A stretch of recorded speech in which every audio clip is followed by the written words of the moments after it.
Right now, wherever you are, stop and listen. At 11:11, something shifts in the spiritual realm. And Jesus uses this moment to speak directly to hearts that are ready.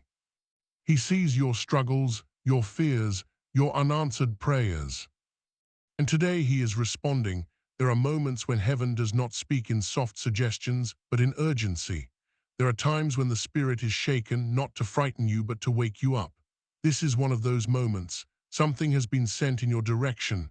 Something has been released from the unseen realm with your name attached to it. It is not random. It is not common. It is not meant for the crowd. It is not meant for curious eyes, careless hands, or doubtful hearts. It is meant for you. The message is direct and weighty. God sent a courier with something only you should see. That means what is coming carries privacy, purpose, and divine intention. It has been protected because it is personal. It has been hidden because it is sacred. It has been reserved because not every revelation is for public display. Some things are so holy, so precise, so life-altering that they must be delivered directly to the soul they were intended for. A courier is not a wanderer.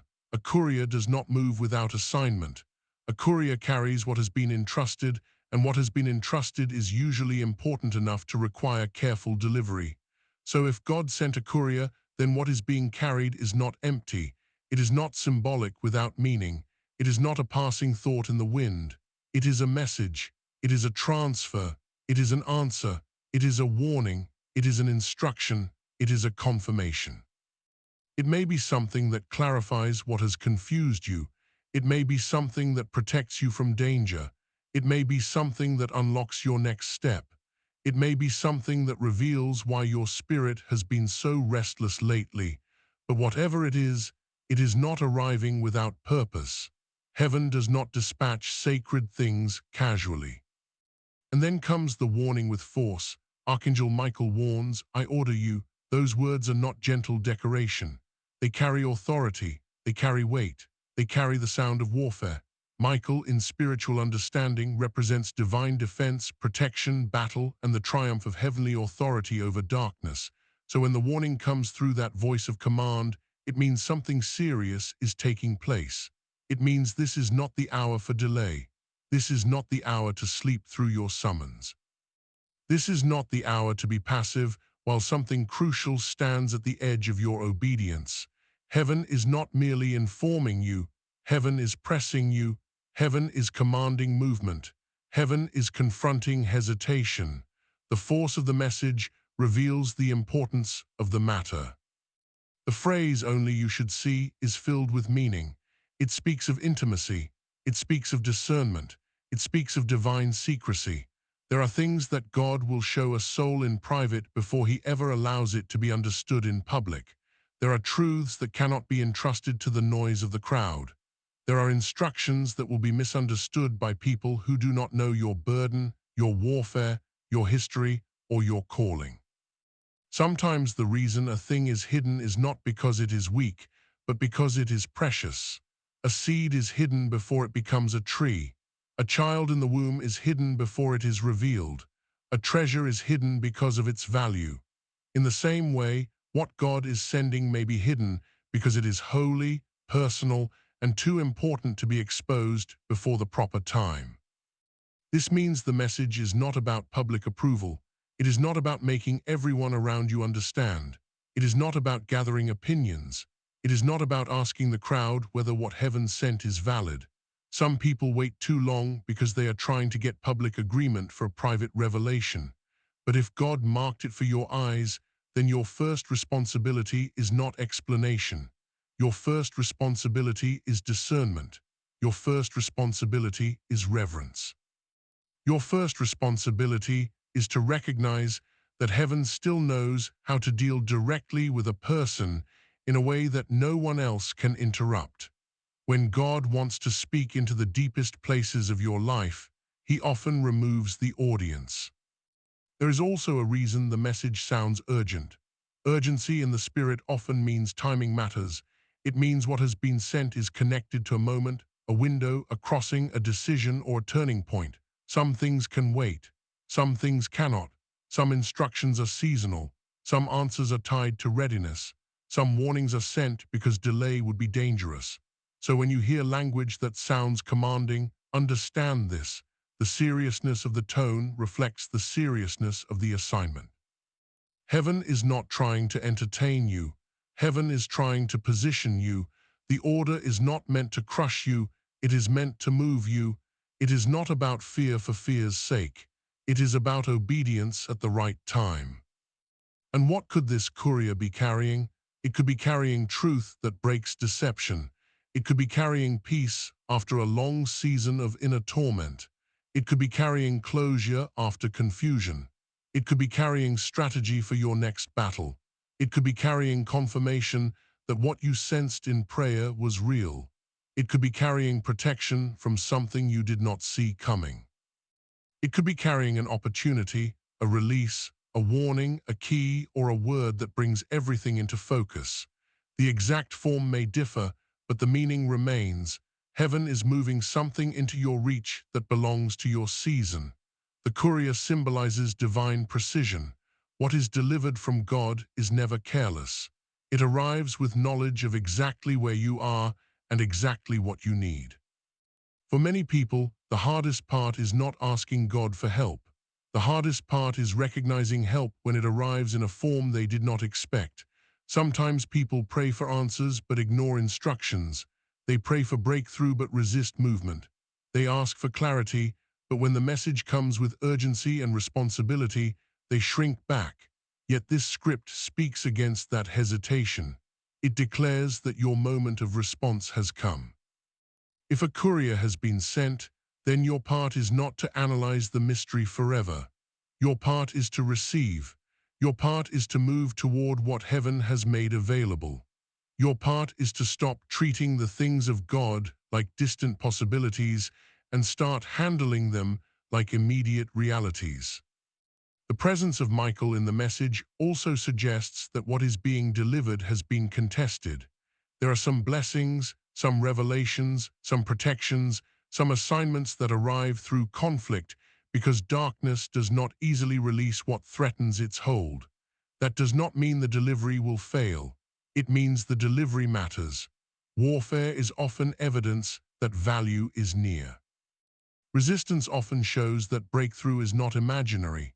Delay often proves that something worth fighting over is approaching.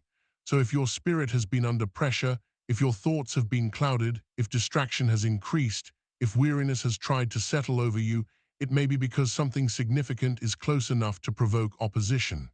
But hear this clearly: what God sends, heaven can protect. What God releases, darkness cannot own. What God orders, fear cannot lawfully cancel. The command, "I order you," also has a deeper meaning beyond urgency. It means heaven is confronting your reluctance. It means there are moments when divine mercy comes in the form of instruction too strong to ignore. Love does not always sound like softness. Sometimes love sounds like command, because what is at stake is too great for a whisper. A parent who sees danger does not speak with detached politeness. A rescuer does not murmur when someone is close to harm. In the same way, a command from heaven can be an act of preservation. It can be the sound of divine protection refusing to let you sleep through your own turning point. It can be the voice of God cutting through fog, cutting through confusion, cutting through emotional numbness, and saying, "Move now, pay attention now, receive now." This message also speaks to the soul that feels unseen. There are people who have secretly wondered whether God still notices the details of their life. They have gone through long seasons of silence, waiting, pain, unanswered questions, and spiritual exhaustion. They have asked whether heaven still remembers their address. Yet the image of a courier sent specifically to you destroys that lie.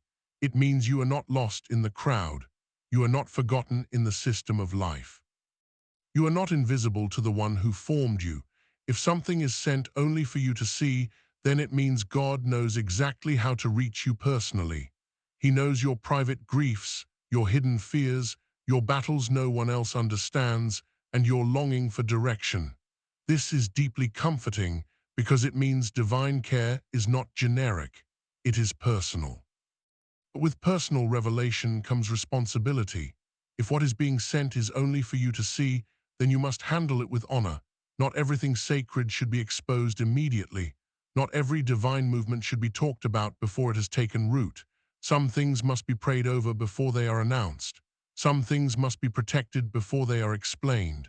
Some things lose strength when they are spoken too early to the wrong ears. So part of the meaning here is stewardship. The courier may carry more than a message. It may carry trust. It may carry a test of your maturity. Can you receive something holy without rushing to display it? Can you protect what God gives you before the world validates it? Can you honor the sacredness of private revelation? This is why discernment is everything. Discernment tells you when to move, when to be silent, when to pray, when to act, and when to guard what has been entrusted to you. Without discernment, people misread urgency as pressure, privacy as absence, and command as rejection. But with spiritual understanding, they begin to see correctly. They realize that urgency can be mercy. They realize that privacy can be protection. They realize that a command can be divine love in active form. They realize that what heaven is doing may not fit into human expectations, but it still carries divine wisdom. And once a person begins to see this, they stop resisting the very thing that was sent to help them. There is another layer of meaning in the idea of collecting the courier. To collect something is to acknowledge it belongs to you. It is to stop standing at a distance. It is to stop acting as though what was sent is for somebody else. So many people live beneath what God prepared because they have inwardly disqualified themselves. They think the message is for stronger people, wiser people, more spiritual people, more worthy people. But if heaven has attached your name to the delivery, then false humility must break, fear must break, delay must break. You do not honor God by refusing what he sends. You honor him by receiving it with gratitude, reverence, and obedience. And perhaps the strongest meaning of all is this: the courier is evidence of movement. It means heaven has not gone silent. It means the situation is not frozen. It means your life is not abandoned to chaos. It means God is not absent from your season. Something is in motion. Something is crossing from the unseen into the seen. Something is making its way toward your life with deliberate purpose. You may not understand every detail yet, but you are being told enough to respond. And often that is how faith works. God does not reveal everything at once. He reveals enough for obedience, enough for trust, enough for the next step. So the final sound of this script must be strong. Do not ignore what heaven is trying to place before you. Do not let distraction rob you. Do not let fear interpret a moment that belongs to faith. Do not let delay become your answer when God has already sent one. Do not let the crowd define what was meant for your eyes alone. If Michael warns, then listen. If heaven orders, then move. If a courier has been sent, then receive. If something sacred is near, then guard your heart, sharpen your discernment, and prepare your spirit.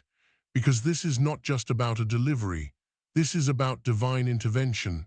This is about being reached personally by the hand of God. This is about a moment in which heaven says, in effect, I have not forgotten you. I am still speaking. I am still sending. I am still protecting. I am still directing your life. Let this truth settle deeply within you. What comes from God is never empty. What comes from God carries meaning. What comes from God carries timing. What comes from God carries mercy. And if God sent a courier with something only you should see, then whatever is arriving is not merely a message. It is proof that heaven still knows your name, still guards your path, and still moves with purpose over your life.